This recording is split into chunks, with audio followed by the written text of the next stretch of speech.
তো গাইস দেখো আমি এখন বসেছি রান্না করতে, মাটির উনুনে রান্না করছি। একটু করে এই যে জাল দিচ্ছি, এই যে একদম কাঠের উনুনে কড়া বসছি, এই যে জাল দিচ্ছি উনুনের মধ্যে।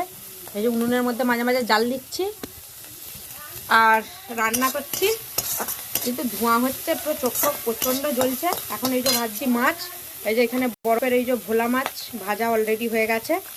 এবার ভাজছি কুচো চিংড়ি, দাঁড়ান আপনাদেরকে দেখাচ্ছি। উনানটা নিভে যাচ্ছে, যেন উনানটাকে ভালো করে আগে একটু উস্কে দিতে হবে। দেখাই দাঁড়ান। এখানে ভাজা হচ্ছে কুচো চিংড়ি।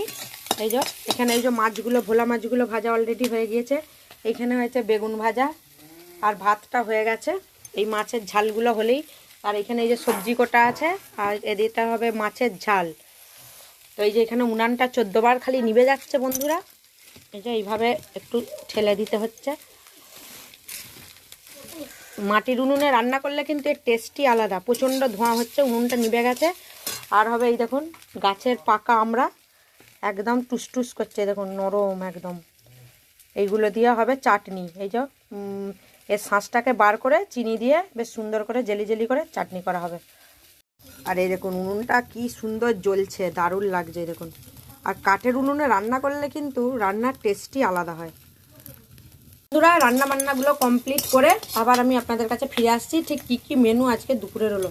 তো চলুন দেখা হচ্ছে আবার একটা নতুন ভিডিওতে।